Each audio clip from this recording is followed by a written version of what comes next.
Maître de l'univers, tu règnes à jamais. Il y a plusieurs dimensions de la foi. Ressens le parfum de mon Tout comme il y a plusieurs niveaux d'espérance. Mais l'espérance que Dieu donne est une espérance qui ne faillira jamais. Yahweh Shammah, Yahweh Shammah, Yahweh Shammah, Yahweh. Oh, oh, oh. Yahweh, Yahweh Shammah. Me voici devant ton saint trône. Mon âme a soif de toi. Je lève mes mains pour t'adorer. Adonai. Me voici. Amen. Hein? Je peux avoir ta Bible? Je vais lire la version Louis II. Cette version dit ceci. Éphésiens 6. Oh, ta Bible n'a pas Éphésiens 6. La page est partie. Il y en a. Ah, j'allais poser la question, mais frère, tu faisais semblant de lire. Éphésiens 6, 12. Car nous n'avons pas à lutter contre la chair et le sang, mais contre les dominations, contre les autorités, contre les princes de ce monde de ténèbres, contre les esprits méchants dans les lieux célestes. Amen. Si j'ai pris cette version, c'est pour ressortir l'expression ou le mot domination. Amen. Domination. Nous luttons contre les esprits mauvais dans les lieux célestes. Nous luttons contre les dominations. Ce soir, j'aimerais commencer par l'autel satanique que nous allons appeler l'autel de domination. L'autel de domination que je différencie amplement de l'autel de servitude. Amen. L'autel de domination. Amen. Comment s'établit un autel de domination, puisque je n'en avais pas encore parlé? Comment s'établit un autel de domination dans une famille, dans une vie? Comment en sortir? Et comment élever un autel à Dieu pour pouvoir répondre efficacement à cela? Le principe avec lequel nous marchons est simple. Partout où on détruit, on ne peut pas laisser le vide régner. Amen. Donc partout où on détruit, on doit absolument bâtir un nouvel autel à Dieu. Le monde spirituel a horreur du vide. Tout vide doit être comblé. Tout espace libre doit être occupé. Amen. Je reprends. Tout vide doit être comblé et tout espace vide ou libre doit être comblé.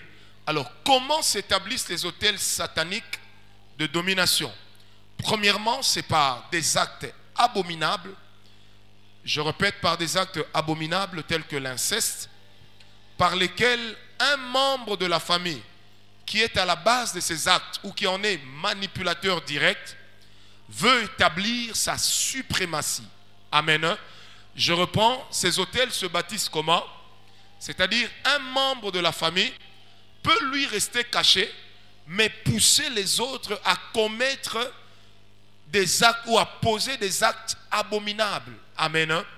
Mais ces actes abominables, lorsque ça se fait, ça attire en réalité une malédiction dans la famille. C'est en ce moment-là, puisque l'abomination est venue de lui, pendant que l'abomination se commet, cette personne est en fait en train d'être élevée au rang de chef suprême de la famille. Amen.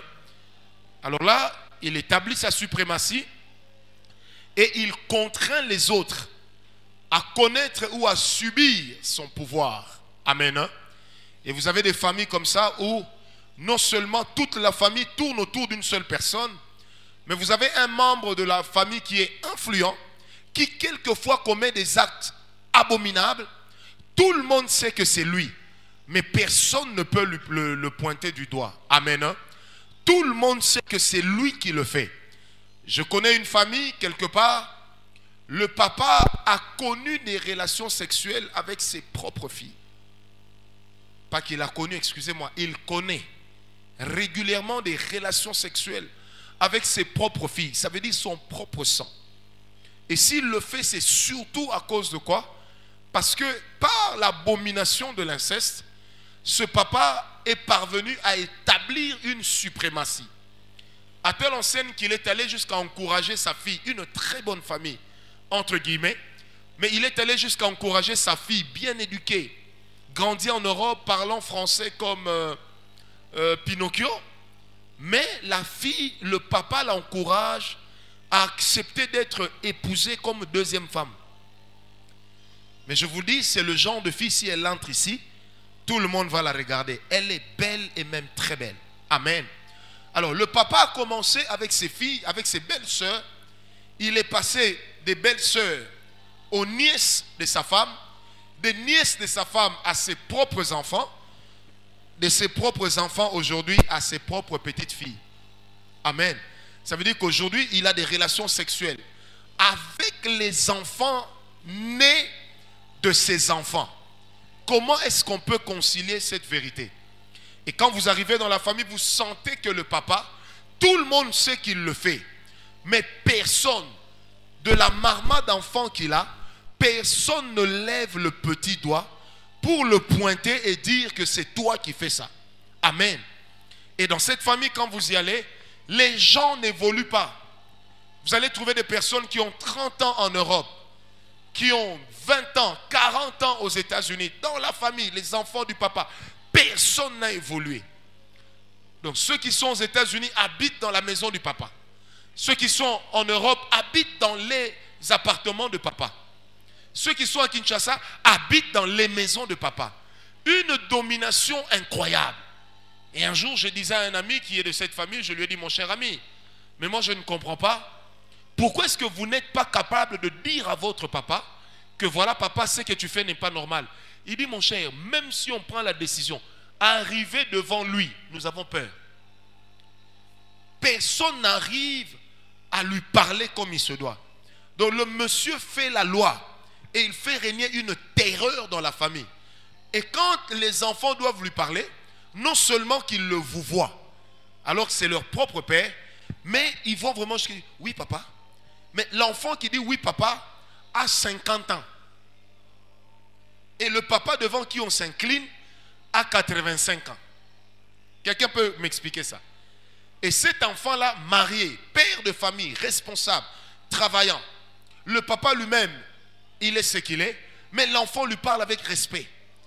Et quand il te dit, bon, accompagne-moi chez le vieux, quand vous arrivez là-bas, la première question qu'il pose au domestique, est-ce que papa est là? Donc comme à l'époque où il était encore élève, mais un garçon de 50 ans. Amen. Amen. Un jour, je lui ai posé la question, mais qu'est-ce qui se passe? Qu'est-ce qui vous a fait boire ce papa? Donc, même la maman sait que mon mari est sorti avec toute ma famille, est sorti avec mes enfants. La maman sait que mon mari sort maintenant avec mes petites filles. Mais elle ne peut rien dire. Un peu comme si elle était contrainte à accepter certaines choses, à souffrir sous cap. Et j'ai eu l'occasion de parler avec cette dame une fois ou deux fois. J'ai vu comment elle pleurait amèrement. Je lui ai dit, mais pourquoi maman tu ne parles pas à ton mari? Elle me dit, je ne sais pas, mais quand je suis en face de lui, j'ai peur. J'ai peur. J'ai tout à coup l'impression que ma vie dépend de lui. J'ai très peur. Mais je ne vous parle pas d'une maman qui a grandi au village. Je vous parle d'une maman qui a grandi à Kinshasa, qui s'est mariée à Kinshasa. Amen. Et qui va tout le temps en Europe en contact avec d'autres cultures. Détentrice d'un passeport français. Mais elle tremble devant son mari, incapable de lui dire non. Incapable de lui faire le moindre reproche. Alors quand vous avez ce genre de terreur qui règne dans la famille, parce qu'on appelle ça aussi des esprits de terreur. Quand vous avez ce genre d'esprit de terreur qui règne dans la famille, c'est que quelque part, quelqu'un en est l'auteur. Amen. Quelqu'un en est l'auteur. Un jour, Dieu avait dit à Israël, il dit, lorsque tu iras vers Canaan, toutes les nations qui t'environnent seront frappées de terreur. Seront frappées de terreur. Mais là, c'est la terreur que Dieu installe. La même terreur que le Seigneur avait installée lorsque Jacob a dit à ses femmes et à ses enfants, nous allons nous sanctifier. Si quelqu'un a des dieux étrangers, qu'il les ôte du milieu de nous. La Bible dit, lorsqu'ils ont ôté les dieux étrangers, la terreur de l'Éternel s'est emparée de toutes les nations environnantes. Amen. Mais là maintenant, ce n'est pas la terreur de l'Éternel, mais c'est une terreur qui vient de l'ennemi. Une peur bleue devant quelqu'un qui représente une autorité dans la famille. Amen. Hein? Et ça va plus loin. Et il y a même des personnes qui développent un esprit de peur. Âgé, mais il ne supporte pas le noir. Il ne peut pas expliquer sa peur. Il ne peut pas approcher un cercueil. Il ne peut pas voir un cadavre. Il ne peut pas. Il a peur. Amen. Il a peur. Lorsqu'il n'y a pas de courant la nuit, il peut dormir avec 10 bougies. Parce qu'il a comme l'impression que le mort va lui apparaître. Amen. Il y en a même, moi j'ai rencontré des mamans, des papas. Mais il vous dit, moi quand je vais dormir, on ne peut pas éteindre, j'ai peur. J'ai comme l'impression que quelqu'un va venir me voler. Et quand vous accrochez les habits, comme on fait généralement chez nous en Afrique, dans les chambres, vous voyez, le papa peut même se lever, commencer à plier les vêtements, parce qu'il ne veut pas qu'un habit puisse avoir la silhouette d'une personne. Et ce genre de peur existe. Des peurs inexpliquées. Inexplicables. Quand ils voient un cercueil, cadavre, morgue, je n'entre pas. Une peur exagérée. Ce genre de choses prouve que quelque part, dans la vie de cette personne, a été élevé un autel de domination. Amen. Ça veut dire qu'il y a quelqu'un ou quelque chose qui est en train d'exploiter cette partie de sa peur. Qui est en train d'exploiter cette partie. Et avec ce genre de personnes, vous allez remarquer que dans le temps, elles finissent par développer une personnalité frustrée. Amen. Une personnalité frustrée. Capable de vous sortir même des versets bibliques. Juste pour vous prouver que moi, je ne peux pas approcher un cadavre. Moi, je ne peux pas faire ceci. Est-ce que quelqu'un me donne un amen? Très bien. Amen. Hein? Deuxième caractéristique de l'autel de domination. Donc, première caractéristique, considérer des personnes qui établissent leur suprématie dans la famille en utilisant des actes abominables, soit alors des actes abominables qu'eux-mêmes commettent ou par lesquels ils manipulent les autres. Amen. Hein? Deuxièmement, c'est des peurs inexpliquées. Et là maintenant, troisièmement, j'ai changé l'alignement. Et troisièmement, c'est des personnes où, dans la famille, il y a un esprit d'esclavage et de dépendance qui est développé. C'est ce que j'appelle être un parasite. Un esprit de dépendance. Un esprit de dépendance exagéré. Alléluia. Un esprit de dépendance. Ça veut dire des gens qui ne dépendent que d'une personne. Ils vivent grâce à la personne. Et à la fin, ils font la volonté de la personne. Est-ce qu'on me comprend? Parce que là, dans la servitude c'est quoi? Dans la servitude, quelqu'un vous manipule spirituellement pour que tout ce que vous êtes en train de faire qui marche, que ça puisse lui revenir. Amen. Hein? Vous êtes obligé de prendre vos biens, votre argent, de donner toujours aux membres de famille ou à une personne X. Mais avec la domination, ici la différence c'est laquelle?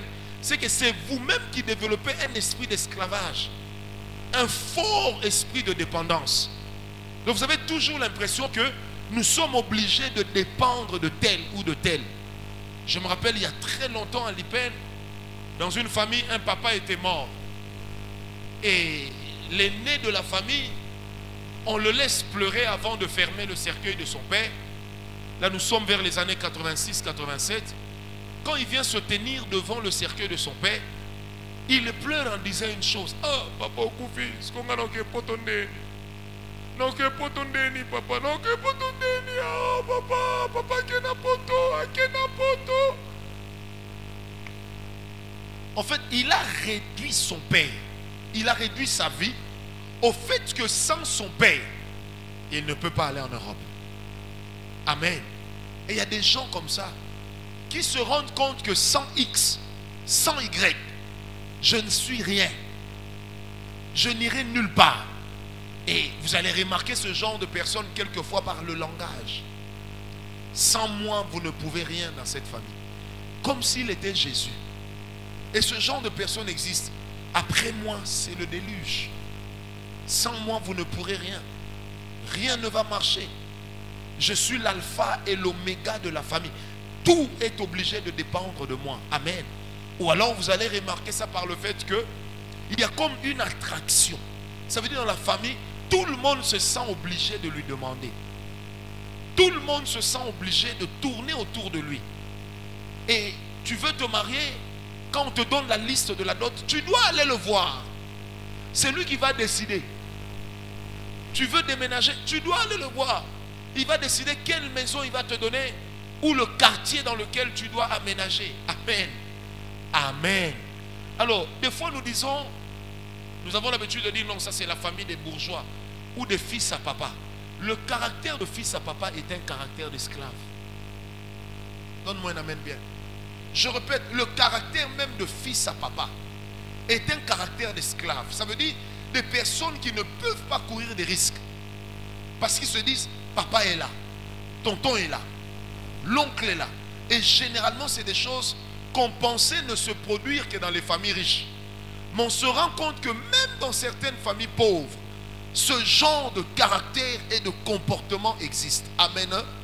Awakepoto, Tobongi. Et il commence à dominer sur vous. Si vous n'allez pas faire telle chose, je n'enverrai plus l'argent par Western. Et la maison, la famille se rend compte que si lui n'envoie pas par Western, c'est que nous ne pourrons pas nous en sortir. Amen. On développe un esprit de dépendance. Je peux même aller plus loin, Rodal. Ce genre d'esprit, il y en a qui le développent dans le ministère. Ça veut dire que vous avez des gens qui sont dans le ministère efficaces. Ils ont l'onction, ils ont l'appel authentique, ils ont la connaissance de la parole. Mais ils en sont arrivés à un point où, donc si Papa Théo n'est pas là, qui c'est qui va bénir l'œuvre? Si Papa Théo ne donne pas la sémence, qui c'est qui va faire avancer l'église? Si Papa Théo ne sort pas son chéquier, mais qui c'est qui va faire avancer l'œuvre? Et c'est comme ça que dans beaucoup d'églises, ou certaines, les partenaires dominent le pasteur. Donc les partenaires peuvent dire au pasteur, nous ne voulons plus que X prêche. Nous ne voulons plus que Y prêche. Sans raison, le pasteur est contraint à obéir à ce que les partenaires lui ont dit. Pourquoi? Parce que les partenaires dominent sur lui. Il est important, frères et sœurs. Hier, quand j'ai demandé qui sont appelés de Dieu, il y en avait de nombreux ici. Il est important que vous le sachiez dès aujourd'hui. Si dans l'exercice du ministère, vous dépendez de la poche de quelqu'un, alors arrangez-vous pour que cette personne n'oublie jamais qui vous êtes. Quelqu'un me comprend? Arrangez-vous pour que la personne n'oublie jamais qui vous êtes. Et que la personne ne prenne pas le dessus sur vous.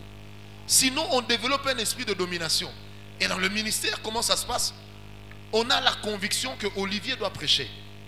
Mais on ne peut pas le laisser prêcher. Parce que ça n'arrange pas les partenaires que lui prêche. En fait, les partenaires ont développé sur le pasteur un caractère de domination. Et le pasteur leur est totalement soumis. Ma prière, c'est que dans aucune de nos églises, les partenaires ne dirigent le pasteur. Et l'église commence à se détruire lorsque les laïcs prennent la place des hommes de Dieu.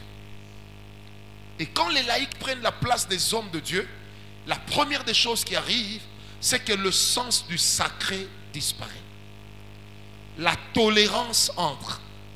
Certaines choses, nous sommes obligés de commencer désormais à les tolérer. Pourquoi nous les tolérons? Parce que je sais que c'est elle qui paye ma maison. C'est elle qui paye mon carburant. C'est elle qui paye le minerval de mes enfants. Bien-aimés, c'est pourquoi vous allez remarquer que dans des ministères authentiques, il arrive que Dieu vous bénisse en utilisant des personnes anonymes. Donnez-moi un amen bien. Vous êtes fâchés? Moi, je me rappelle un jour, je parlais avec un ami qui est très proche d'un des plus grands pasteurs de la ville. Et ce grand pasteur disait à l'ami, tu connais Francis Ngawala? Il dit oui. On a grandi ensemble. Il dit, ah, j'aime ce petit. J'aimerais lui donner même un séminaire de 30 jours chez moi. Mais, Aokim Selanga va partenaire. Et puis le frère lui pose la question, pourquoi? Il est cru dans son langage. Il dit tout ce qu'il pense. Lui, il est capable de le faire vomir, de faire rouler ses mamans par terre sous l'effet des démons. Et il est capable de dire à une des mamans devant tout le monde, maman, tu dois changer ta vie. Ça, moi, je ne peux pas tolérer. Hein? Il faut lui dire de changer et d'être un peu plus diplomate dans son langage. J'ai dit dans la Bible, même Nathan a été diplomate qu'une fois. Nathan n'a pas eu le ministère de diplomatie. Qui me donne un amen bien? Amen. Donc le pasteur réalise qu'il y a un besoin. Mais il renonce à la personne qui peut répondre aux besoins parce qu'il sait qu'il va perdre son beefsteak. Et c'est malheureusement des fois des églises que nous appelons grandes et des pasteurs que nous appelons des grands serviteurs. Ah, laissez, quelqu'un me comprend? C'est malheureusement devant ce genre de personnes que nous nous retrouvons et des fois qui complexent les autres. Frère, si Dieu t'a appelé, et je le dis de la part de Dieu, un vrai ministère prophétique, un vrai ministère appelé loin de Dieu, dépend d'abord des finances de Dieu. C'est pour ça que le partenariat vis-à-vis de l'homme de Dieu, ce n'est pas donner à l'œuvre. Quand l'œuvre ira de l'avant, l'œuvre me bénira. C'est simple. Donnez-moi. Imaginez un peu que financièrement vous dépendez d'une personne. Et puis vous allez toujours dire à votre femme, ah, papa qui gagne à Pessi, papa qui gagne à Pessi. Le jour où ce monsieur voudra entretenir une relation à votre femme pourra lui dire non comment? Répondez-moi. Elle pourra lui dire non comment? Elle sait que je ne vis pas la poche de cet homme-là. En fait, cet homme devient par ricochet un genre de mari pour moi. Et c'est là le danger des hôtels de domination qui guettent même des serviteurs de Dieu. Amen. Qui guettent des personnes appelées par Dieu. Oh, moi j'aime quand quelqu'un dit, on verra s'il va s'en sortir. Parce que moi je décide de ne plus donner l'argent. Tu ne donnes plus, Dieu suscitera quelqu'un d'autre. Hey, tu ne donnes plus, Dieu suscitera quelqu'un d'autre. Quand moi je prie, je dis, Seigneur, bénis ceux qui m'entourent afin que ton œuvre aille de l'avant. Je ne dis pas Dieu, bénis ceux qui m'entourent pour qu'eux me rendent riche. C'est Dieu qui me rendra riche. Oh, donnez-moi un amen bien. Alléluia. Il faut toujours éviter ces esprits de domination. Et c'est là que vous allez même remarquer des personnes commencent à frapper leur pasteur à l'épaule. Alors, pasteur, ça va? Or, en langage simple, quand quelqu'un te frappe sur l'épaule comme ça veut dire qu'il est en train de te rabaisser. Amen. Et vous avez maintenant des églises où il y a des fidèles qui frappent leur pasteur comme ça. Alors, pasteur, ça va? Le pasteur, des fois, a mal. Mais là, oui, ça va, papa. Ça va, papa. Moi, j'ai vu des choses dans ma vie qui m'ont horrifié. Vous allez voir un grand pasteur. Il arrive dans une famille, on le chasse. Et la maman lui dit, je n'étais pas content avec ta prédication, sors. Et le pasteur commence à chercher des intermédiaires pour demander pardon. Alors que la prédication qu'il a donnée venait de Dieu. Je ne vous parle pas des pasteurs que nous appelons généralement petits pasteurs. Je vous parle d'un grand pasteur, plus de 5000 membres à l'église, qui viennent régulièrement même la semaine. Mais une maman de l'église lui dit, je ne veux plus te voir, sors de chez moi, tu es mauvais, je n'ai pas apprécié la prédication que tu as donnée. Le pasteur se rétracte, il commence à chercher des intermédiaires pour que les intermédiaires interviennent. C'est comme ça que le langage de ceux qui veulent dominer, c'est toujours, sans moi tu ne peux pas, souviens-toi du bien que je t'ai fait. Mais moi aussi je t'ai fait du bien dans la vie. Même si je ne t'ai rien donné, je t'ai peut-être apporté une parole qui t'a sorti du gouffre, même à un moment de ta vie. Donne-moi un amen bien. Est-ce que quelqu'un me comprend? Dis à ton voisin, ma vie ne dépendra que de Dieu. Oh, dis-le lui bien, ma vie dépendra de Dieu. Tu ne réussiras pas parce que les gens sont forcément d'accord avec toi. Parce qu'il y a des gens aussi qui échouent alors que tout le monde est d'accord avec eux. Mais tu réussiras d'abord parce que Dieu est avec toi. Parce que tu es sérieux dans tes dîmes, tu es sérieux dans ton offrande, tu es sérieux dans la manière de traiter ton pasteur, dans la manière de traiter ton église. Avec ces 4 choses, tu as la garantie de réussir. Oh, donne-moi un amen bien. C'est pourquoi, bien-aimés, nous croyons à la prospérité, mais que la prospérité ne devienne pas un piège. Est-ce qu'on me comprend? La prospérité que nous crions nuit et jour a piégé plusieurs personnes. Plusieurs personnes. Que la prospérité ne devienne pas un piège. C'est pourquoi quelquefois, Nzamba kem sarabiso, pour qu'on comprenne que nous devons dépendre de Dieu. Un jour, quelqu'un m'a posé la question, dit, prophète, si on te met dans un désert, comment tu vas faire? J'ai dit, même dans le désert, même si je trouve une personne, je sais comment on gagne une âme. Je sais comment on enseigne quelqu'un. Même avec cette âme-là, je pourrais commencer une église. Pourquoi? Parce que ce n'est pas la foule qui m'impressionne, mais c'est la qualité de la personne que je vais produire qui va impressionner à son tour les autres. Est-ce que quelqu'un me comprend? Alléluia. Alors, quatrièmement, ces esprits de domination se manifestent aussi par des choses bizarres. Vous avez des fois dans la famille des gens qui se permettent de sortir avec les femmes des autres. Et là, je vais vraiment m'appesantir un peu. Des gens qui sortent avec les femmes de leurs beaux-frères, avec les femmes de leurs enfants, avec les femmes de leurs neveux, qui sortent avec les femmes de leurs frères, avec les femmes de leurs amis, avec les femmes de leurs filleuls, qui sortent comme ça. Des fois, on se dit, mais il est accro au sexe. Attention. Parmi les lois reconnues comme faisant partie de l'autorité et du pouvoir dans l'occultisme, se trouve également la capacité de prendre les femmes des autres. Vous savez, celui qui a déjà pris ta femme t'a dominé pour la vie. Vrai ou faux? La Bible dit, tu n'envieras pas le bien de ton prochain. En premier lieu, sa femme. Donc tu ne peux pas envier la femme de ton prochain parce que c'est son bien premier. C'est sa première richesse. Même les hommes qui ont l'habitude de tromper leur femme, le jour où ils s'apprennent que leur femme est allée dehors, ils vont commencer à expliquer cela même à des petits enfants de 2 ans. Même à des bébés. On lui donne un bébé pour commencer à kobondelaye. Il commence à dire au bébé, oui je sais, tu es aussi un homme, tu grandiras. Mais je te dis, dans mon kilo, conseil là, là, basi confiance te. Basa batute, basi batongarambo kate. Il y a plusieurs adages qui sont nés des personnes frustrées. Est-ce qu'on me comprend? Frère, quelqu'un qui a pris ta femme a pris ta vie. Vrai ou faux? Même les plus grands coureurs de jupons ne réfléchissent jamais que un jour quelqu'un peut aussi prendre ma femme. Or, dans l'occultisme, et cela se passe aujourd'hui, il y a en Afrique, l'une des manières d'asseoir son pouvoir et de dominer sur son entourage, c'est de prendre les femmes des autres. Amen. C'est de prendre les femmes des autres, mais c'est aussi de prendre les maris des autres. Parce que si une femme est allée avec ton mari et que tu la prends, tu te dis, ah, donc mon mari a joui autant qu'avec moi. Quelque part, comme disait quelqu'un, ça te laisse un peu les paupières lourdes. Est-ce qu'on me comprend? Est-ce qu'on me comprend? Et c'est comme ça que vous allez remarquer, il y a des régimes présidentiels. En Afrique surtout, on pensait seulement. Mais même à l'étranger, ça se fait. Dans d'autres continents. Où l'homme qui est au pouvoir se sent comme obligé de tripoter les femmes de ses collaborateurs. De sortir avec les femmes de ses collaborateurs.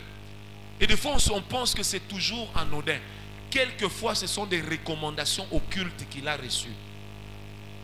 Amen. Quelquefois, ce sont des recommandations occultes qu'il a reçues. Et qu'il est en fait en train d'appliquer. Parce qu'un homme qui est allé avec votre femme vous a dominé pour la vie. Amen. Vous savez, je ne suis pas divorcé, je ne le serai jamais au nom de Jésus. Mais j'ai constaté en suivant les films, ou même en voyant les autres parler avec leurs ex, vous allez remarquer, vous êtes peut-être divorcé, chacun s'est remarié de son côté.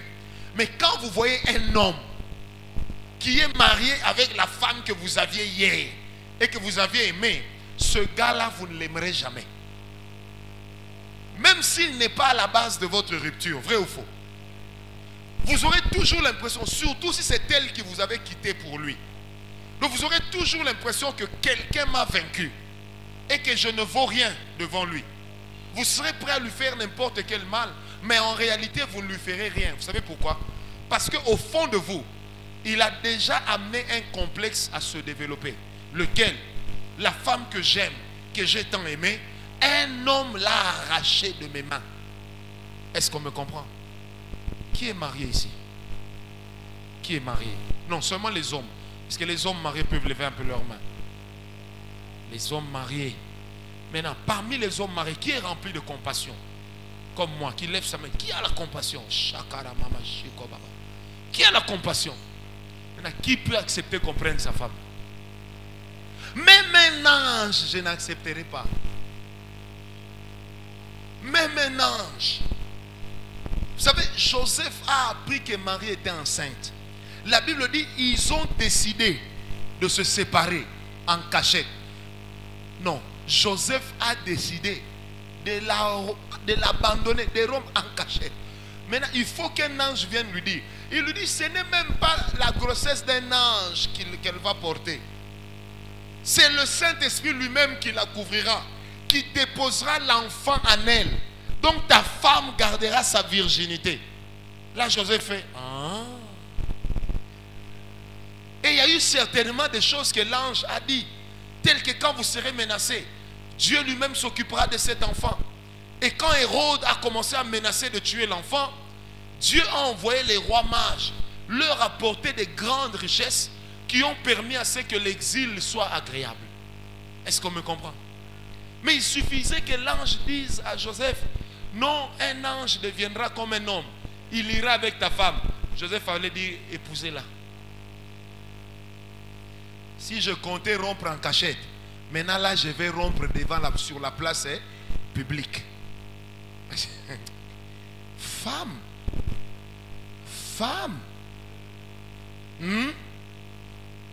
Regardez seulement votre femme. Vous gérez des WhatsApp, des SMS dans lesquels des soeurs vous écrivent je t'aime, je t'aime.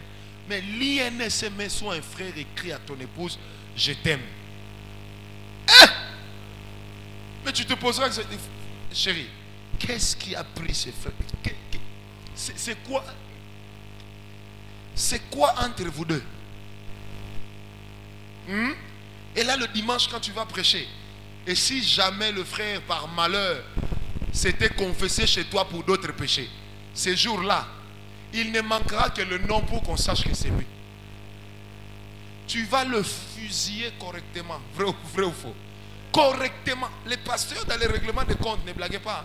Il y a un frère ici, le Seigneur me parle, il habite Bandal. Vous dépassez le pont, juste derrière une extension de la borne, je vois ça. Je change souvent de voiture. Ce frère, il est en train de régler ses comptes. Alléluia. Ah, j'ai connu l'histoire d'un pasteur, un ami au pasteur Rodal. Il a appris qu'un frère était sorti avec sa femme. Pasteur, en plein culte, adoration, makasi, Jérémie Nabangoazo conduit. Ah, pasteur, t'aimes ses frères, Kana, lève-toi. Lève-toi, par exemple, lève-toi. Tel que tu es là, tes deux parents sont en vie, vrai ou faux? Vrai. Tel que tu es là, tu as $50 dans cette poche, $10 dans l'autre poche, vrai ou faux? Vrai. Tel que tu es là, tu as la sorcellerie. Tout ce qui est venu avant étant vrai. Maintenant, le temps que lui, il entend sorcellerie, il est un peu sonné. Il fait, ah, frère, si tu doutes, le feu va tomber. Et d'ailleurs, Dieu t'a envoyé pour détruire l'église. Église, levons-nous, prions contre lui. Nzoka, le pasteur, est en train de régler un problème privé. Quelqu'un me comprend? Et c'est comme ça que des gens établissent la domination dans la famille. Amen. C'est comme ça que des gens établissent ou élèvent des hôtels de domination. Amen. Ils sortent avec les femmes, les épouses de leurs collaborateurs, de leurs amis, avec les épouses de leurs frères, de leurs beaux-frères. Elles sortent avec les maris des autres. Et elles se disent, je domine. Mais en fait, c'est tout un moyen par lequel ils sont en train d'établir une domination. Et vous ne devez jamais prendre ça à la légère. Est-ce qu'on me comprend? Et quand dans votre famille, vous avez ce genre de pratique, ce n'est pas rien. Mais on reconnaît ça aussi cinquièmement par ce fait qu'il existe des personnes que j'appelle des personnes autels. Ça veut dire, à chaque fois que cette personne tombe dans un péché lourd, parce que tous les péchés n'ont pas la même quintessence. Amen. Hein? À chaque fois qu'un membre de famille tombe dans un péché lourd, lui récupère, par cet acte-là, il récupère tout un esprit qui lui permet de s'ériger en dominateur dans la famille. Amen. Ça lui permet de prendre de l'autorité et de s'élever sur les autres membres de la famille. Amen. Et vous allez comme ça trouver des familles où les filles sont des véritables mets la tête en coupe. Mets la tête en coupe. Chamutu, bakata. Et des fois vous vous posez la question, mais comment les filles de cette famille sont comme ça? Et vous avez même des mamans qui encouragent leurs filles à le faire. Et des fois vous vous dites, ah, ça ne se fait que dans les familles pauvres. Attention, il est de ces personnes qui sont des êtres humains, mais dans le monde spirituel, ce sont déjà des chèvres qu'on a déjà sacrifiés. Amen. Et quand on les pousse vers des hommes célèbres, les relations qu'elles entretiennent avec ces hommes, ou qu'eux entretiennent avec ces femmes, sont en réalité des relations par lesquelles un membre de la famille est en train d'asseoir son autorité et son pouvoir. Amen. Qui me donne un amen très bien. Alléluia. Et moi j'ai même connu des familles où le papa disait à ses filles, mais vous aussi vous grandissez, vous restez toujours ici. Allez même dans les boîtes de nuit. Allez dans les boîtes de nuit. Allez vous amuser. Quel est l'homme sérieux qu'on peut rencontrer dans une boîte de nuit? Quel est cet homme sérieux qui peut rencontrer une femme dans une boîte de nuit et l'épouser? Si ça se fait, vous allez remarquer que ça sera un contrat de dupe. Ça veut dire l'un et l'autre savent que dans Moutoba, il y a Babale. Un jour je parlais avec une femme, elle me dit, quand je me suis marié avec mon mari, elle avait sa copine, il avait sa copine, j'avais mon copain. Un mois après le mariage, nous nous sommes assis, nous nous sommes dit, bon, donnons-nous 3 mois de séparation, que chacun aille finir son contrat. Je lui ai posé la question, vous êtes des blancs, hein?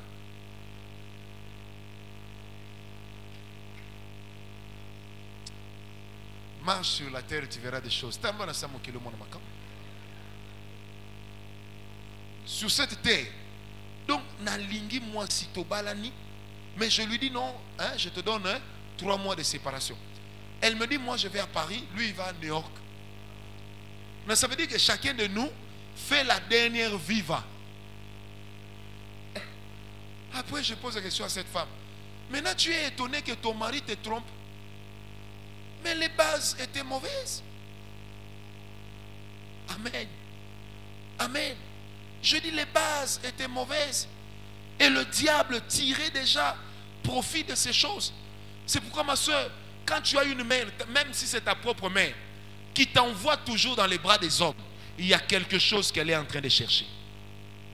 Ou elle est cupide, ou alors elle est sorcière. Pour ne pas dire sorcieuse.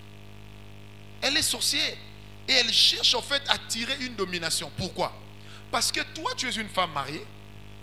Ta mère entretient ton infidélité. Est-ce que tu peux un jour faire une remarque à cette maman-là?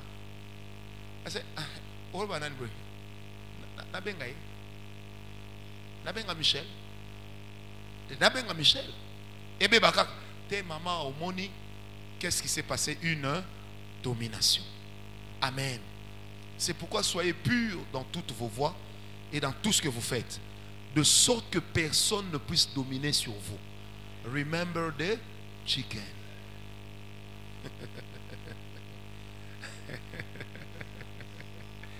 Amen. Est-ce que quelqu'un me comprend? Alors, qu'est-ce qui se passe? Quand quelqu'un a élevé un autel de domination, en réalité, il est en train de ravir l'héritage de la destinée des autres. Et vous savez, n'ayez pas peur, mais il y a des gens dans nos familles qui sont vivants, alors qu'ils devaient mourir il y a longtemps. Vous savez ce qui les a maintenus en vie? Les actes abominables leur a permis de sucer le sang des autres. Et on connaît des morts dans la famille, mais lui le plus vieux est toujours en vie. Et des fois dans la famille, il a enterré tout le monde. Mais lui continue à être en vie. Il continue à gérer les autres.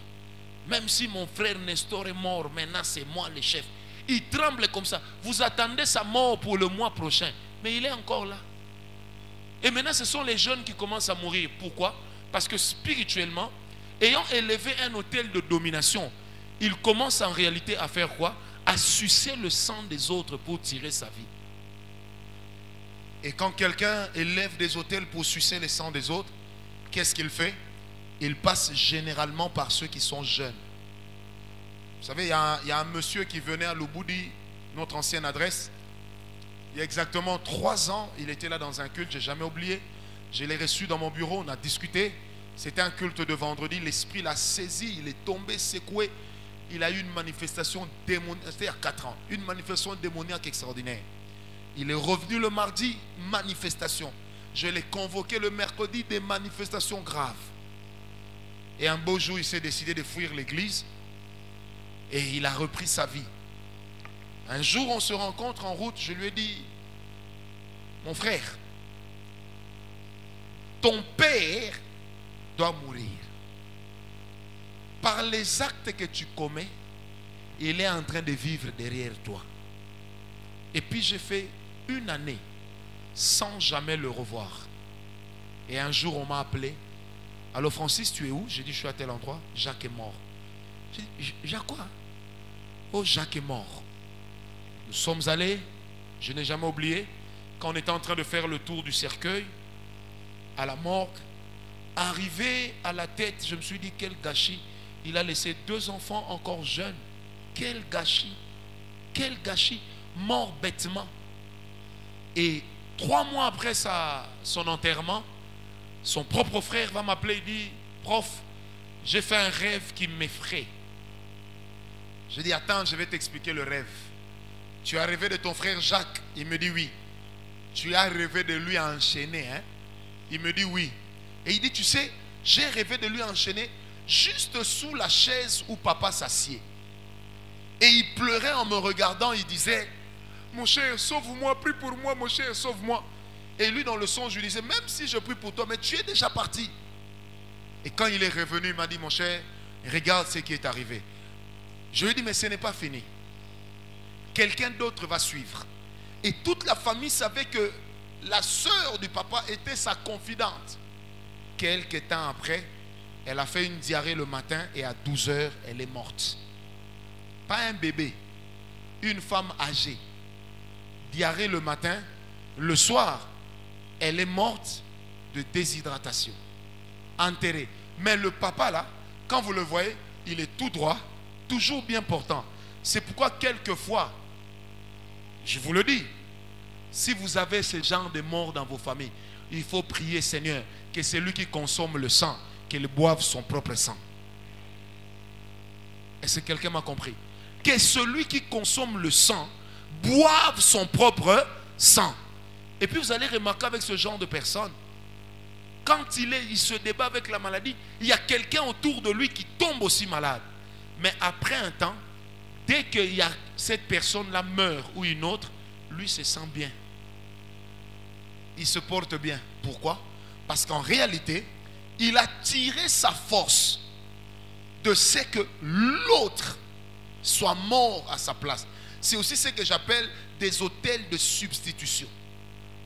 J'en parle déjà parce qu'on n'aura pas le temps d'en parler. C'est ce que j'appelle des autels de substitution. Ça veut dire des gens qui vous substituent à eux. Donc le malheur qui vous arrive, Jérémie, je peux avoir le synthé, c'est le malheur qui leur était destiné. Mais ils ont fait un transfert.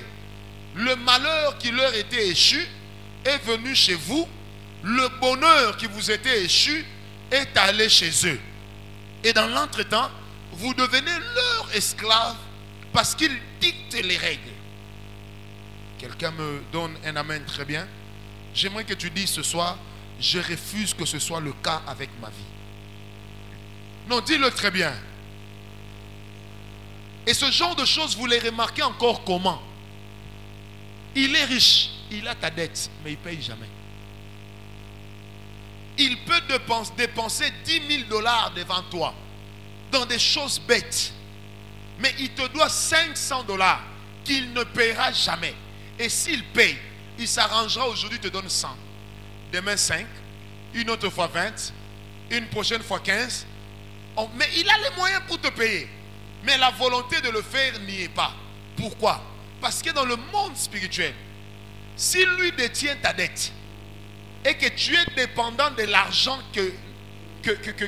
allez, tu es dépendant de l'argent qu'il détient, en réalité tu es sous son pouvoir. Amen. En réalité tu es sous son pouvoir.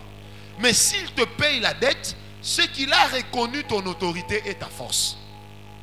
C'est pourquoi la Bible dit, vous ne devez rien à personne. Vous prêterez à plusieurs, mais vous n'emprunterez à personne. Parce que la dette est un pouvoir. La dette est un esprit. Quelqu'un peut vous manipuler seulement à cause de la dette. Et j'avais parlé des esprits de dette ici ou ailleurs dans une église, je ne sais pas, je ne sais plus. Où quelqu'un vient réclamer à la femme du fils de prophète et lui dit, paye-nous ta dette ou alors nous prendrons des enfants. Mais puisque vous n'avez pas leur niveau spirituel, qu'est-ce qu'ils font? Ils renversent en fait la vapeur.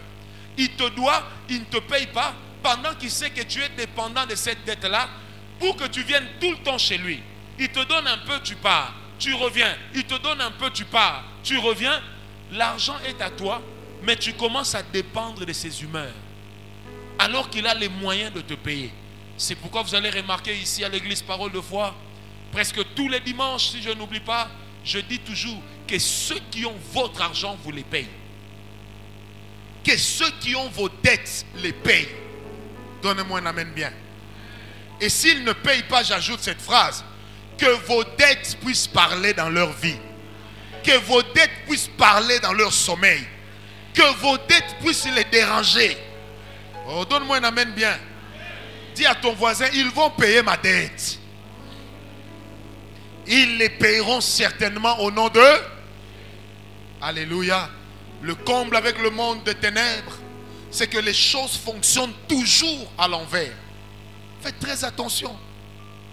Oh, je me rappelle la première fois, je venais de rencontrer, pas de rencontrer physiquement, mais de faire la connaissance avec ma maman, ma mère, en 1997. Et puis je lui parle d'une dame du quartier qui allait tout le temps en Europe. Et ma mère va pour la première fois de sa vie m'envoyer 1000 francs français. Cette dame voyageait, elle avait des affaires. Elle m'a payé ces 1000 francs français. À l'époque, ça faisait 350 $. Elle me les a payés en une année. Donc quand je la vois, je dis, maman, j'ai vraiment besoin d'argent. Ah, mon fils, prends 10 $. Mon fils, prends 20 $. Mon fils, et des fois, tu attends. Elle déjeune, elle finit, elle se lave, elle dort un peu. Ensuite, elle autorise la sentinelle à te laisser entrer, mais pour ton argent. Amen. Oh, si j'avais compris ces choses, j'allais lui abandonner cet argent. Est-ce que quelqu'un me comprend? Donne-moi un amen bien. Donc il y a des choses comme ça. Tu as peut-être une étoile, je sais à qui je parle. Tu as peut-être une étoile. C'est pourquoi et la famille de ta femme et les hommes cherchent à être avec ta femme. Parce que ce n'est pas elle la cible, mais c'est toi. Ils sont en train de chercher à posséder que Dieu t'a donné. Ils sont en train de chercher à posséder un bonheur auquel Dieu t'a condamné depuis ta naissance. Dis à ton voisin, personne ne prendra ma place. Non, j'aimerais que tu te tapes la poitrine. Personne ne prendra ma place. Personne ne se substituera à moi. Il y a un frère qui est là ce soir. C'était au mois de prière des familles en janvier ou je ne sais plus quand. Et pendant qu'on était en prière, il m'appelle. Ah, l'enfant, ça ne va pas. Sa femme m'appelle. Ah, l'enfant, ça ne va pas. J'ai dit non, trop c'est trop. On devait venir à l'église. Je crois que j'étais avec Rudy. Nous sommes passés chez eux. Je leur ai dit, donnez-moi tout l'argent que vous avez. On va élever un hôtel. Il y a quelqu'un qui veut prendre votre enfant pour que lui, il vive. Mais quand moi, je vais prendre cet argent et que j'élèverai l'hôtel, cette personne sera condamnée à s'en aller. Je pense 1 ou 2 mois après, la personne s'en est allée. Est-ce qu'on me comprend? Parce qu'il y a des gens, ils savent que son temps de mort est arrivé. Ils cherchent maintenant à faire quoi? Un transfert. Et ça, c'est dans le monde de l'occultisme. Très fort que ça se passe. Et des fois, vous allez remarquer, c'est pourquoi, écoutez-moi, vous êtes responsable de votre famille. Vous-même ne faites pas n'importe quoi. Parce que les portes que vous ouvrez, les autres vont les utiliser pour élever des autels contre vous. Deuxième chose, vous êtes responsable de famille. Parce qu'il y a des gens qui dépendent de vous. Ne tolérez pas n'importe qui chez vous à la maison. Ne tolérez pas n'importe quoi chez vous à la maison. Je suis marié, frère. J'ai 11 ans de mariage. Et moi et ma femme, nous sommes loin d'être des jeunes. Mais, ma femme est là. Il y a une loi. Même si on lui fait un cadeau, avant de mettre, elle doit me demander. Je dois toucher la chose qu'on lui a donnée. Oui, mais là, moi aussi. Parce qu'il y a des femmes, elles reçoivent un cadeau.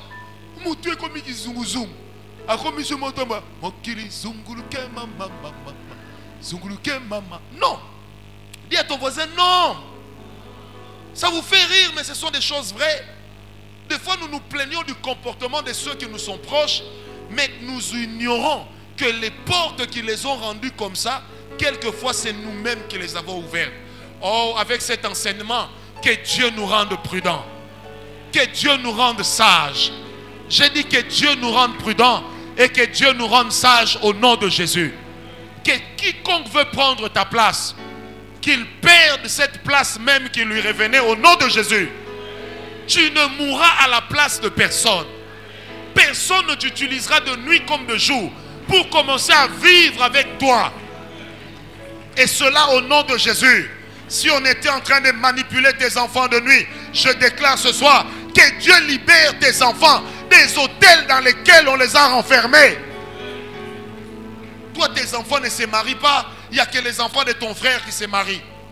Toi, tes enfants ne travaillent pas. Tout le bonheur, c'est lui. Tout le bonheur, c'est eux. Chez toi, tout le malheur. Chez eux, tout le bonheur. Non, ouvre l'œil. Est-ce que tu me comprends? Seigneur, je ne soupçonne pas, mais moi, je prie. Je ne soupçonne pas, mais je prie. Si tel est le cas dans ma famille, Seigneur, que cette personne en paye un lot tribut. Yo paye où ça rende. Moutoua kanisara bananote un beau jour atineli banano paquet chocolat. Les enfants, mais envoyer du chocolat, les enfants qui m'ont dit les tonini, zibula menso. Zibula menso. Des fois nous sommes entourés de 12 malins. Gentils, Ndokia gentil. Tous les sorciers sont des méchants même quand ils rient. Parce que dans leur cœur, il n'y a qu'une seule chose, nuire.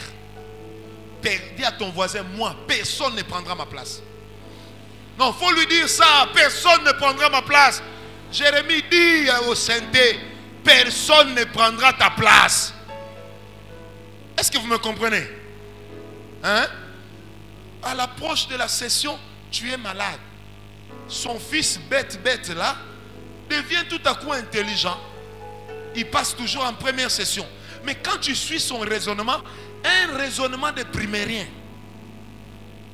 Dans le comportement, on croirait même un néandertalien ou un homo sapiens.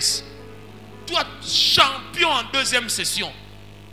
Comme disait à l'époque, où nous on passait l'examen d'état, on dit, mon combo sur l'orami, colo, 50%.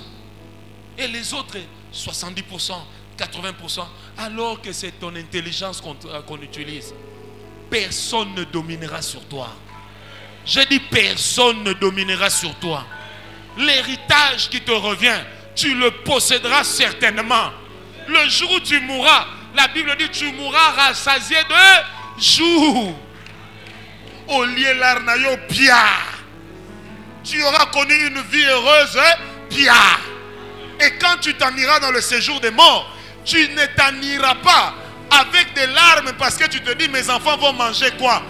Non, toi tu t'en iras heureux Parce que tu vas vers l'Éternel, le roi des rois.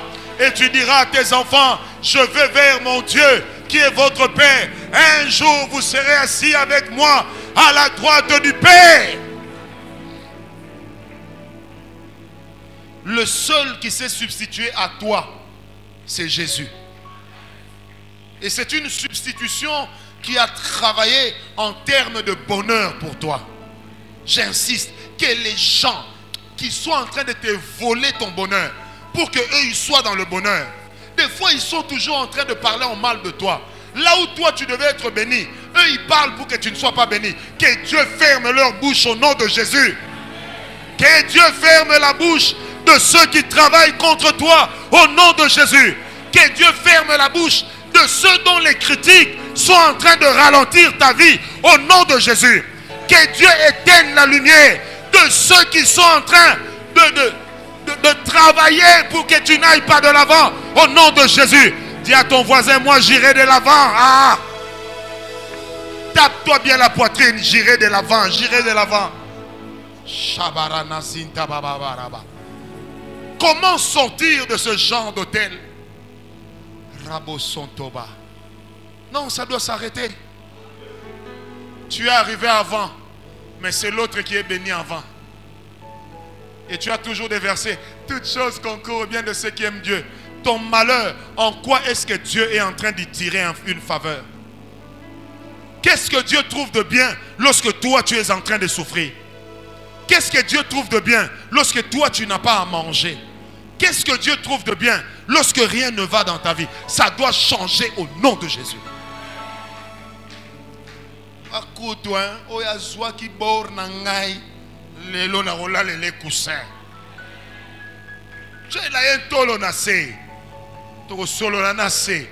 Soit tes zwingas, soit tes zuyés.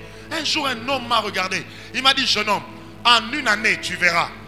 Donne-moi un an. Soit c'est toi, soit c'est moi. J'ai dit, vieux, c'est toi qui mourras. Ce n'est pas moi. Et avant la mort du monsieur, je passais. Il vient, il me tient la main de force. Il veut poser ma main sur sa tête. J'ai commencé à refouler. Et comme j'étais plus fort que lui, je l'ai poussé. Je lui ai dit, tu auras ce que tu cherches. Il voulait que je lui impose la main pour qu'il vole ma vie. Et que moi je meure pour que lui reste en vie. C'est pourquoi l'apôtre Paul dit, n'imposez pas les mains avec précipitation. Parce qu'il y a des gens qui viennent à l'église. Ils ont déjà travaillé spirituellement. Pour que par vos impositions de la main, ils vous volent ce qui est à vous. Frère, j'ai vu des pasteurs perdre l'onction après avoir imposé les mains. Impose les mains parce que Dieu te l'a dit. Je crois en la puissance de la parole apostolique. Je crois au pouvoir de la parole prophétique. Quand je parle, l'Esprit de Dieu travaille. Quand je parle, les anges se déploient. Un travail est abattu et personne n'arrêtera ce que la main de Dieu veut faire. Que je t'impose la main ou pas, tu iras de l'avant au nom de Jésus. Et je déclare ce soir que la main de Dieu sur moi est en train de changer ta vie. Comment sortir de ce genre d'hôtel? Continue l'enseignement. Comment sortir de ce genre d'hôtel? Première chose, quand de tels actes vous arrivent souvent, entrez en prière accusée. Le psaume 141, verset 5. Entrez en prière accusée. Le roi David dit en substance, si ce sont les justes qui me frappent, s'ils m'injurient, je ne détournerai ni ma tête ni mes pieds. Je me laisserai même aller. Mais ma voix s'élèvera contre eux en jugement. Frère, quand nous disons Dieu, tu es juste, en quoi consiste la justice de Dieu? La justice de Dieu consiste au fait que Dieu te rétablisse dans tes droits. Et pour ces choses, si nous avons un avocat, l'avocat fait deux choses. Il défend son client, mais aussi il accuse toute personne qui s'élève contre son client. Nous n'avons la compréhension de l'avocature de Christ que la défense. Christ ne nous défend pas seulement. Et même moi, j'ai fait un peu de sport. La meilleure défense, c'est quoi? C'est l'attaque. Amen. Mon maître me défendra si je pêche. Il me défendra si j'agis mal et que je demande pardon. Mais en retour, il accusera ceux qui parlent contre moi. Des fois, il faut te lever tard la nuit. Tu dis, Seigneur, au nom de Jésus, cet homme qui est en train de coucher avec les filles de la famille, comme c'était de la margarine qu'il met dans le pain, au nom de Jésus, Seigneur, je l'accuse devant ton trône de grâce. Salayo Lingi. Mais en réalité, généralement, quand nous disons Salayo Lingi, nous ne voulons tout simplement pas exprimer ce que nous voulons. Parle à Dieu. Si ta prière n'est pas juste, il n'y répondra pas. Mais si ta prière est juste, il répondra. Tu as touché à ma femme, que Dieu s'occupe de toi. Ah, donne-moi un amen, non? Tu es fâché? Est-ce que quelqu'un me comprend? Non, frère. Il est de ces choses qui doivent changer au nom de Jésus. Tu touches à ma réputation. Frère, je vous informe, je n'ai plus peur de ce que les gens disent. Mais j'ai peur de ce qui leur arrivera s'ils mentent.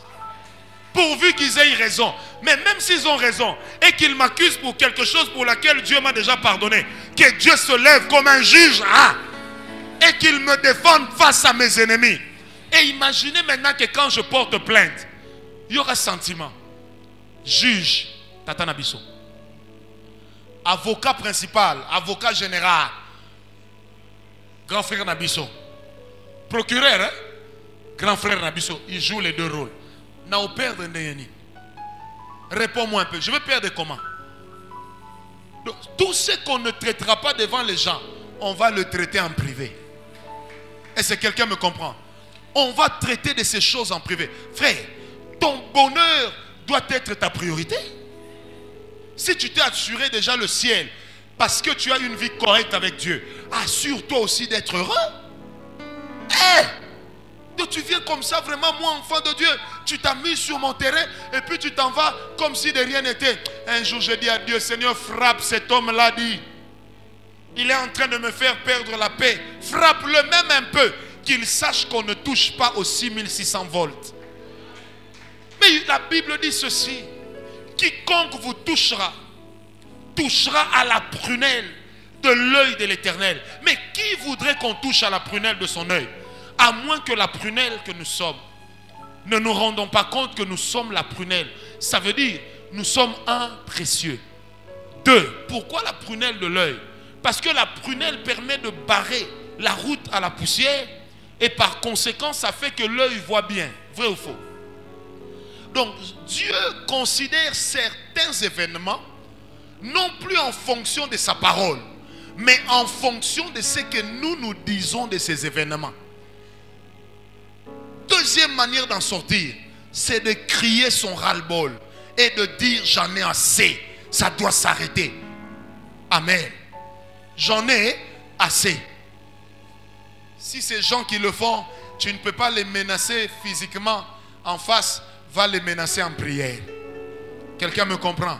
Va les menacer. Nos amis musulmans, qu'est-ce qu'ils font? Quand ils ont un problème avec quelqu'un, bah côté lié, hein? Gwaku? Luau? Hein? Lua? Doua? Bah côté lié doua, au monde appelle Simbi. Et bon, on toi dans Nzambe. Ozo gêner pour ne pas nous punir moto. Nous punir. Vous savez, j'aime papa, il dit Nabala. Viona, il avait Dieu. Mais il y a des moments où il disait à l'église, frère, lève-toi, le frère se lève. Il dit à l'église, maudissons-le. Il a travaillé pour détruire l'église, lèvons les mains, livrons-le à Satan. Riba baba, riba baba. Fin du culte, le frère sort, paf, tamponné, mort. Un jour, à l'époque, j'étais au Full Gospel, responsable d'un chapitre. On est en plein service, Dieu travaille. Et puis je regarde un jeune homme, je commence à prophétiser sur lui. Je le prends à côté, je dis, tu es sorcier, pourquoi? C'est démodé. Nous sommes en août 1998, 98. Puis il me dit, non, non. J'ai dit, est-ce que tu veux que je t'aide?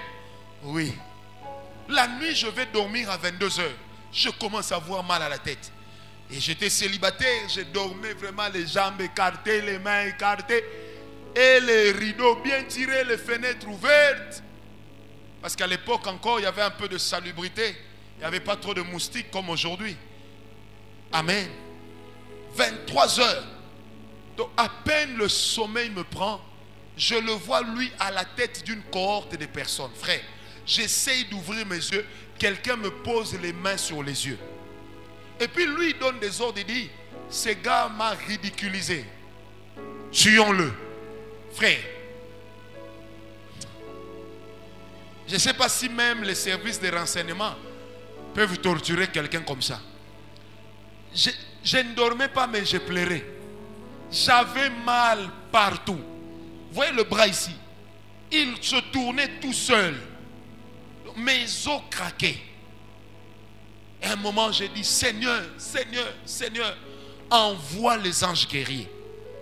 J'ai vu les anges physiquement comme ça entrer. Et ce jour-là, j'ai appris une leçon. Quand les anges sont entrés, ces gens se sont écartés. Maintenant, j'ai dit aux anges, combattez-les. Ils les ont combattus. Ces gens ont fui. Et je me rappelle toujours, il y avait un ange géant. Il se tenait juste comme ça au-dessus de mon lit.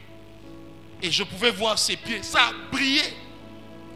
Et puis je lui pose la question. Je dis, mais pourquoi est-ce que vous avez attendu si longtemps pour venir? La réponse qu'il m'a donnée m'a épaté. Il m'a dit, mais tu ne nous avais pas appelés? Mais j'ai dit, mais pourquoi quand vous êtes entrés, vous les avez quand même laissés me torturer? Il m'a dit, mais tu ne nous avais pas dit ce que tu attendais de nous. Dans les rêves, je fais, ah, c'est ça le ministère des anges. Natelemi yoka vibration, rakakaka, suivez-les, rabat, suivez-les, suivez.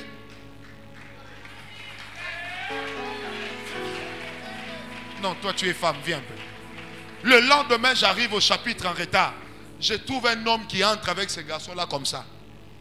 Il dit, c'est qui le frère responsable ici? Je dis, c'est moi. Il dit, mon neveu ici est sorcier. Moi, je suis colonel. Dites-moi ce que je dois faire. Je suis prêt à l'abattre. Il sort son fusil. Il dit, toi, je vais t'abattre, toi. Je dis, non, il faut aller l'abattre chez vous, pas ici. Ici, ce n'est pas un pays de droit. On va nous arrêter, nous tous, pour non-assistance en personne en danger. Et à l'époque, Maître Titi n'était pas là pour me défendre. Amen. Quand on le tenait, on a profité, on le tenait comme ça. Viens d'abord ici. On donne l'exemple. Quand on le tenait comme ça, et puis moi, je lui ai dit, toi, moi j'ai voulu t'aider, tu as refusé. Je lui ai dit, toi, tu ne vas pas vivre au-delà d'aujourd'hui. L'oncle m'a dit, papa, merci, j'ai compris. Pendant qu'il sortait, j'entends seulement... Donc en fait, arrivé à l'extérieur, il a voulu s'échapper de son oncle. Un garçon des années 74 ou 73. Donc ce n'était pas un petit garçon. Il a voulu s'écarter, l'oncle l'a poursuivi. Et en traversant l'avenue, juste en face de la porte du chapitre, boum, mort sur place. Les gens ont couru, qu'est-ce qui se passe? L'oncle sort sa carte, il dit, je suis colonel. Il prend le Motorola, le Talkie-Walkie, il appelle pour qu'un véhicule de l'armée vienne récupérer le corps. Et puis quand il entre dans mon bureau, dans la salle, il me dit, frère responsable, je crois que votre Dieu vous a justifié. Le morveux est mort. Le fils de ma soeur. Je dis, mais c'est quand même le fils de ma soeur, de votre soeur, qui laisse se faire voir en enfer. Il s'en va. Et là, moi, là où j'étais, j'ai commencé à vibrer. Seigneur, merci parce que tu me justifies. La Bible dit, le Dieu de paix, lui-même, vous donnera la paix. De toute manière, en toute circonstance. Donne-moi un amen bien. Il y a des sorciers dans leur vie, frère, viens un peu. Avance. Il y a des sorciers dans leur vie, eux-mêmes n'avancent pas. Viens. Ils empêchent d'avancer. Vous comprenez? Donc eux-mêmes n'évoluent pas, mais ils vous empêchent d'évoluer. Il y en a d'autres, venez un peu frère. Il y en a d'autres qui sont comme des arbitres. Aucun arbitre n'a déjà été un bon joueur. Mais que font les arbitres? Viens frère. Pendant que vous jouez, ça veut dire, pendant que vous êtes en train de vouloir manifester la bénédiction en suivant les lois de la vie, qu'est-ce qu'ils font?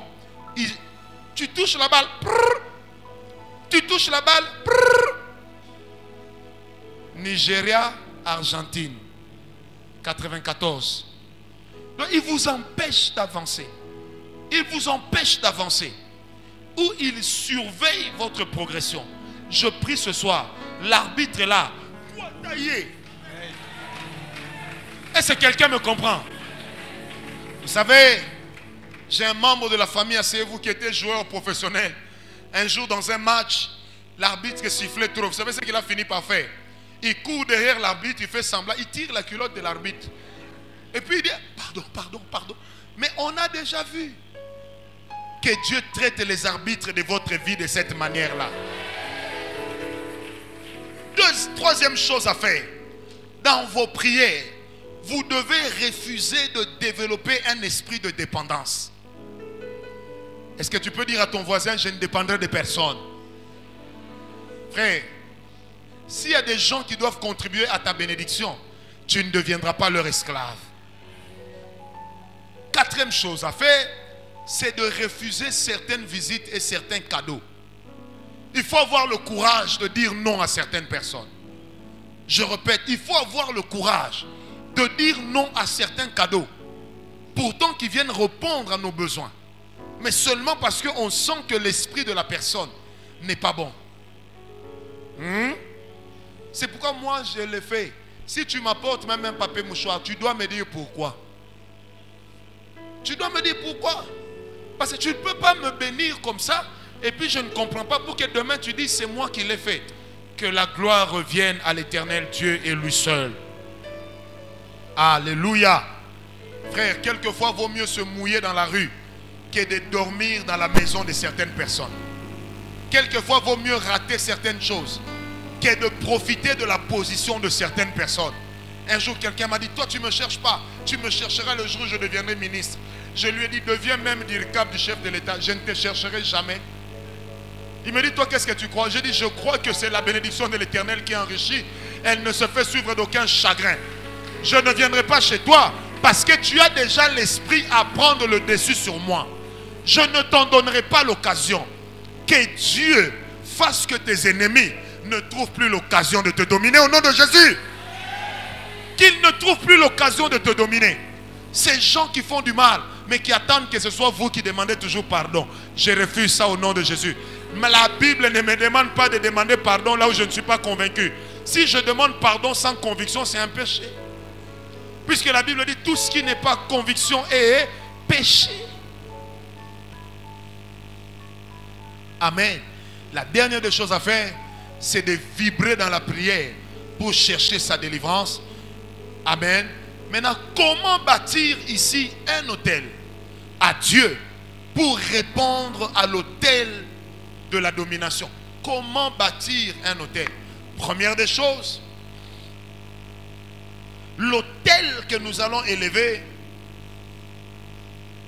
va nous affranchir des esprits qui nous limitent et qui nous contrôlent. L'autel que nous allons élever va nous affranchir des autels qui nous limitent et nous contrôlent. Les gens de la ville de Sodome et Gomorrhe surveillent les mouvements de chez Lot. Ils voient 3 personnes entrer ou 2. Ils viennent, ils disent, Lot, tu as reçu des étrangers. Fais-les donc sortir pour que nous puissions les connaître. Fais-les donc sortir. Ça veut dire qu'ils ne sont pas avec lui dans la maison. Mais ils sont en train de surveiller ses mouvements. De piller ses mouvements. De voir ce qui arrive dans leur vie. Dans la vie de la famille de Lot. Pour décider. Deuxième chose. L'autel que nous allons élever à Dieu sera un autel de la protection divine. Vous savez comment marche la protection divine avec Dieu? Ça a un effet boomerang. Quand la Bible dit toute arme forgée contre toi sera sans effet, ça sera sans effet chez toi. Mais chez lui qui en aura été l'expéditeur, que ces armes-là le détruisent au nom de Jésus. Que l'arme que l'ennemi est en train d'utiliser pour dominer sur toi ou pour te vaincre, que cette arme-là retourne à son expéditeur au nom de Jésus. Quelqu'un me donne un amen très bien. Quand la protection divine se lève dans ta vie, Dieu rend coup sur coup. C'est pourquoi Dieu dit ceci dans Ésaïe. Il dit, Ésaïe, je vengerai Israël de ce que lui ont fait subir les nations environnantes. Je vengerai Israël. Et j'aime bien, la Bible dit, si dans ma colère je t'avais rejeté, mais dans ma grâce je te reprends. Je punirai ceux qui ont travaillé contre toi. Vous savez, Dieu aussi c'est un couteau à double tranchant. Il feint d'abandonner son fils, il te laisse le niongé, lui faire du mal, mais après, quand son fils commence à dire, Seigneur, pourquoi tu m'as fait ça? Maintenant Dieu dit, moi j'ai fait ça. Qui a fait ça? Dieu s'en prend à celui qui a fait ça. Que Dieu s'en prenne, même à ceux qui par circonstance ont travaillé pour être vos ennemis. Peu importe leur identité, bien-aimé, que Dieu s'en prenne à eux. Que tu saches que Dieu est en train de déployer une armée entière afin de te protéger. Si les gens qui t'en veulent sont morts, ils sont enterrés, que le feu de Dieu les suive jusque dans leur tombe au nom de Jésus. Que le feu de Dieu les poursuive jusque dans leur tombe. La Bible dit, pour toi je donnerai l'Égypte en rançon. Je donnerai de la Syrie. J'aime cette parole parce que tu as du prix à mes yeux. Parce que tu as du prix à mes yeux. Si j'ai du prix aux yeux de l'Éternel, que Dieu retourne à mes ennemis les armes qu'ils sont en train d'utiliser contre moi. Si c'est ces armes-là en se retournant contre eux qu'il les amènera au salut, gloire à Dieu. Mais s'ils ne veulent pas du salut, qu'ils croisent la condamnation. Et cela au nom de Jésus. Troisième chose. Est-ce que quelqu'un est avec moi? L'autel que nous allons élever en ce moment, je sens la colère monter. L'autel que nous allons élever en ce moment-là va nous empêcher d'être manipulés et de voir les autres évoluer à notre place. Tu fais des projets, les mêmes projets que toi tu as écrits, d'autres personnes s'enrichissent avec. Les mêmes efforts que toi tu as fournis, d'autres personnes vont de l'avant avec. Ton diplôme, ton nom, certaines personnes s'enrichissent avec. J'ai dit ce soir, tu t'enrichiras avec ton identité. Tu deviendras bien avec ton identité. Ça ne sera pas par erreur qu'on t'aura choisi, mais on te choisira parce que Dieu dira que c'est toi qui es le choix. Et c'est sur toi que se portera le dévolu, le décideur. Et cela dans le nom de Jésus. Oh non, mais tu sais, j'étais appelé, croyant appeler quelqu'un d'autre. Ah, l'idée est de moi. Mais c'est l'autre qui en bénéficie. Que ça s'arrête au nom de Jésus. Et que la chose qui tue ta bénédiction s'arrête. Quatrième chose, ou cinquième, je ne sais plus, c'est que l'autel que nous allons élever doit être la preuve de notre soumission totale à Dieu. L'autel que nous allons élever doit être la preuve de notre soumission totale à Dieu. Comment on se soumet à un maître? C'est en renonçant à ce qu'on est, à ce qu'on a, au profit de ce maître-là. Et si nous croyons que Dieu est ce maître pour nous, on doit apprendre à renoncer à nous-mêmes. Afin de faire quoi? D'entrer sous la juridiction de notre maître et de contraindre toute chose à obéir à la loi de notre Dieu. Quelqu'un me comprend? Quelqu'un me comprend? Il y a quelqu'un ici, il y a quelque temps, il avait fait un rêve. Et dans le rêve, on l'utilisait comme un domestique qu'on envoyait tout le temps. Cette personne avait des habits déchirés. Et le détail que Dieu me donne, cette personne avait des... C'était le bas qui avait des déchirures, mais le dessus était normal. Mais lui-même ne comprenait pas pourquoi on l'a envoyé tout le temps. J'ai dit ceci. Que tous ceux qui te maltraitent quand tu dors, que Dieu les maltraite. Et que cette nuit, que dans ton sommeil, tu domines sur eux. Que dans ton sommeil, tu les envoies. Que dans ton sommeil, frère, tu n'es pas Clémentine. La journée, tu es Coca. Mais la nuit, et puis on va chanter Clémentine. Quand tu fermes les yeux, tu deviens la merveilleuse Clémentine. Moi, qui est Clémentine? Moi, je ne suis pas Clémentine. La nuit quand je dors en paix. Le jour quand je vis en paix. Donc je ne veux pas me réveiller la nuit fatigué parce que pendant que je dormais, quelqu'un d'autre utilisait mes membres inférieurs ou mes membres supérieurs. Un jeune homme m'a écrit, il dit, prophète, ça je vais vous le dire. Il dit, prophète, j'ai un problème, je vis en France, j'ai suivi votre prédication, j'ai besoin de délivrance. Il me dit, j'ai fait un rêve la nuit que je couchais avec un homme. Et quand je me suis réveillé, il dit, ma verge d'homme est devenue courte. Et depuis, je suis devenu incapable d'aller correctement avec ma propre femme. Tala. J'ai dit voilà. Donc pour l'avoir, qu'est-ce qu'on a fait? Donc lui il dort. On lui a amené une autre vie de nuit. Si ce frère va suivre cet enseignement, j'aimerais lui dire, lève-toi dans la prière, va récupérer ce qui est à toi. Est-ce que quelqu'un me comprend? Ce soir, j'aimerais que quelqu'un dise, tout ce qui est à moi qu'ils détiennent, ils doivent me donner ça. Dis-leur ça, dis-leur, ils t'entendent, dis-leur ça. Yabababa Santa. Dis-leur ça. Tout ce qui est à moi que vous détenez, vous devez me rendre ça. Hein? Dis-leur bien, ils doivent te rendre ça. Ils doivent te rendre tout ce qui est à toi. Ils doivent te retourner tout ce qui t'est échu. Tu dois retourner dans les normes de ta bénédiction. Oh via Koufa, à Koufa na vi na biso. Togo landa e place azali a robimisa vi wana. Na lobi a robimisango. Au nom de... Si quelqu'un me comprend. Mais j'ai à cœur de dire à l'église, si tu as une dette, arrange-toi pour payer. Sinon ça va empêcher à ce que ma prière soit forte dans ta vie. Va payer. Si tu n'as pas d'argent, vends même des bijoux, mais paye. Est-ce que tu m'as compris? Va payer tes dettes. Que Dieu accélère la bénédiction qui va te permettre de payer tes dettes. J'ai dit que Dieu accélère la bénédiction qui va te permettre de payer tes dettes. Que Dieu accélère la bénédiction qui va te permettre de payer tes dettes. Et que ceux qui ont tes dettes te les payent au nom de Jésus.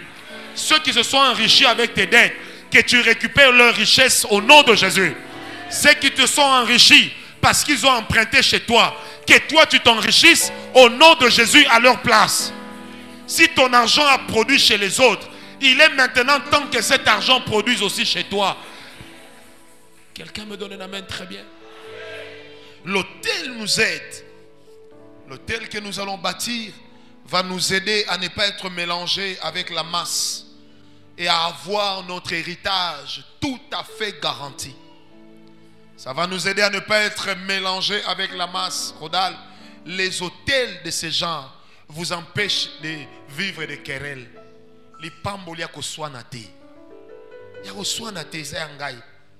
Amen. Comme le frère qui avait chanté, je ne sais plus c'était qui, je crois Francis Kalala.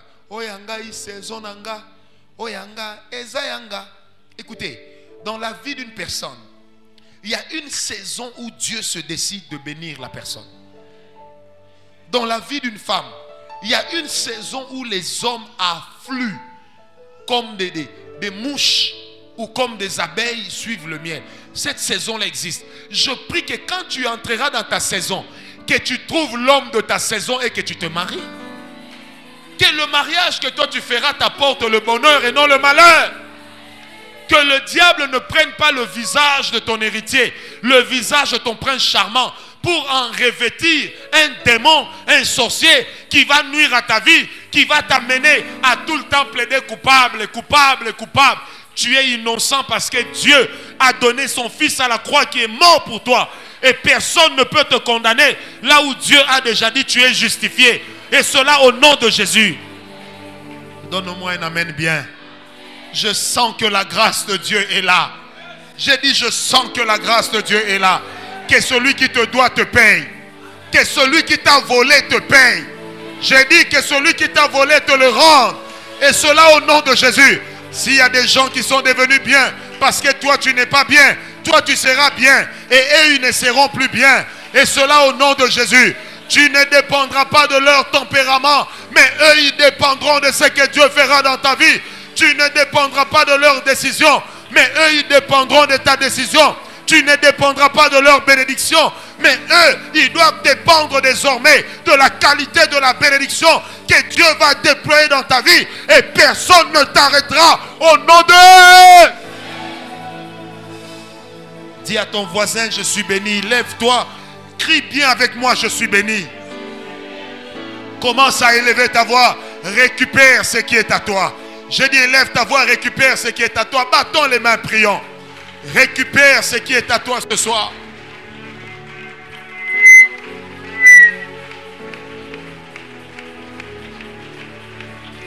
Récupère ce qui est à toi. Récupère ce qui est à toi. Hoya, hoya, hoya, hoya, hoya, hoya. Kike roboto sontoro baba.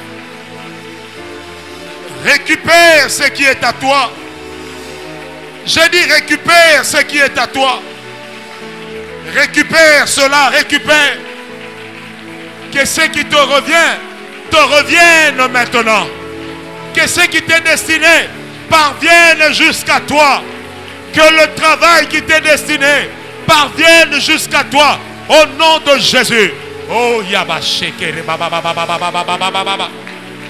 J'élèverai mon autel à l'Éternel afin de me garantir mon héritage, afin de me garantir ma bénédiction, afin de me garantir mon succès.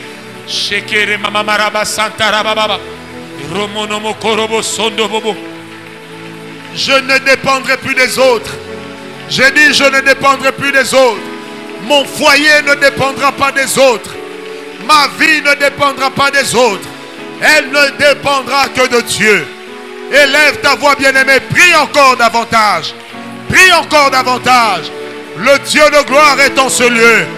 Je répète, le Dieu de gloire est en ce lieu. Oh, Shantarabaya baba baba baba. Alléluia, barana santere amobo. Irababaya bakorobo sentere baba baba. Shandaraba sentere baba baba santa baba. Roba baba karaba sonto baba baba. Rekente kere maraba santa baba. Robo sente kere maraba sheke. Kura wekende babo sondo. Ribo bobo kata yaba sheke. Karata seke yabobo. Ribo shoko baba sheke. Ribobo sheke re baba raba sata. Raba raba raba raba baba. Raba baba baba baba sheke baba baba. Raba baba baba baba sheke baba. Reba baba baba baba sheke baba. Robo bobo bobo robo saka yaba. Gata gata gata gata gata. Indo romo sandaraba sheke. Indo romo sandaraba shende raba seke. Indo romo shaka yaba sente raba sheke. Yaba baba baba baba baba baba baba konto baba. Ira baba sheke keremene kente baba. Robo santa raba shente re baba. Hallelujah, hallelujah, hallelujah. Oh yaba raba santa raba baba baba. Yendere baba raba santa baba. Yahweh, nakoma elembo zamboyo. Yendere mamo soto baba. Yahweh, komisanga elembo papa. Nakoma elembo kolo.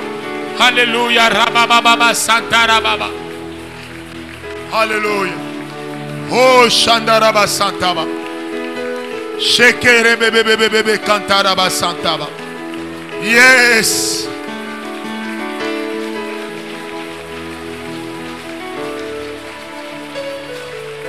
Zambe nangai na yokanguya na yo na sangolelo yo papa na lingi na mona na miso. Zambe nangai na yokanguya na yo na sangolelo yo papa na lingi na mona na miso. Oh Yahweh nangai na yokanguya na yo na sangolelo yo papa na lingi na mona na miso. Zambe na yokanguya na yo na sangolelo yo papa na lingi na mona na miso. Oh na yoka yo sekisa bakufi na yoka yo bikisa maladi lelo yo papa na lingi na mona na miso. Oh Zambe na yokanguya na yo na sangolelo yo papa na lingi na mona na miso. Oh na yoka yo sekisa olongisa bakofi nayoka yo olongisa bato lelo yo papa ekomi tour na ngai yawe nanga ebuya na yawe yango na telefone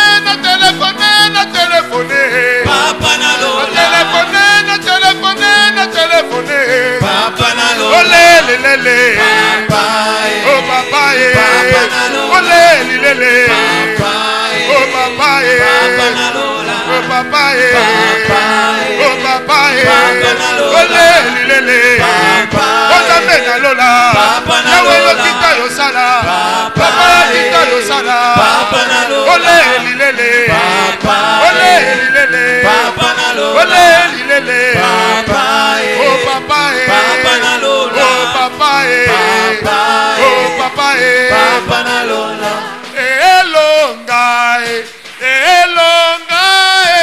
elonga yesu elonga na biso. Maître de l'univers, tu règnes à jamais. Il y a plusieurs dimensions de la foi. Ressens le parfum de mon Tout comme il y a plusieurs niveaux d'espérance. Mais l'espérance que Dieu donne est une espérance qui ne faillira jamais. Yahweh Shammah, Yahweh Shammah, Yahweh Shammah, Yahweh. Oh, oh, oh. Yahweh, Yahweh Shammah. Me voici devant ton saint trône. Mon âme a soif de toi. Je lève mes mains pour t'adorer. Adonai.